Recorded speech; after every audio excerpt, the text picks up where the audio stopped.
耶和華，困苦人嘅心願你已經聽見，你必堅固佢哋嘅心，也必留心聽佢哋嘅呼求，好為孤兒同受欺壓嘅人伸冤，使地上嘅人不再施行恐嚇。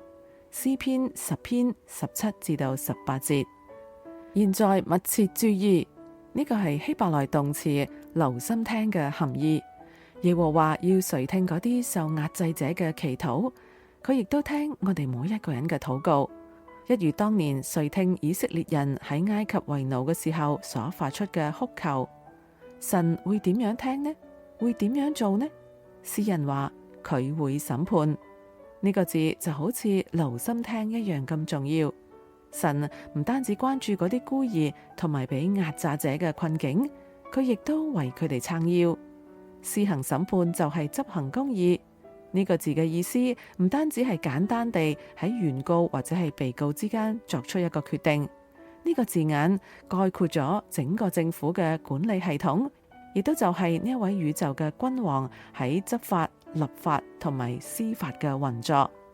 簡單嚟講，當神審判嘅時候，佢係喺度列明法律、執行法律，並且審問嗰啲抵觸法律嘅人。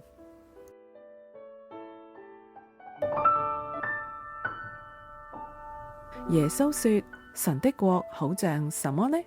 我要把它比着什麼呢？路加福音13章18節。比着什麼呢？呢個係拉比特別普遍嘅用句。猶太拉比所開發出嚟嘅比喻文學係空前嘅，咁樣介紹性嘅句子一再出現喺拉比嘅教導當中。當耶穌使用呢啲字眼，佢係喺度宣佈自己乃係其中一位拉比。當然，每個聽見嘅人都覺得呢啲話耳熟能詳，好比之前所聽見嘅一位偉大嘅拉比教導時候所做嘅引介。我哋從呢一個事實學習到兩項非常重要嘅功課。首先，要從希臘人嘅觀點嚟到理解耶穌係唔可能嘅事情。雖然新約嘅文稿以希臘文書寫，雖然研究新約需要從希臘文着手，雖然大部分傳道人同研經學者都強調希臘文嘅重要，但係希臘文唔係耶穌用嘅語言。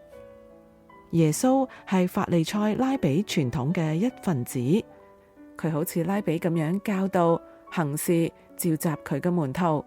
若我哋要明白耶穌所講嘅，就必須進入佢嘅文化同語言中，否則我哋好容易會誤解咗佢。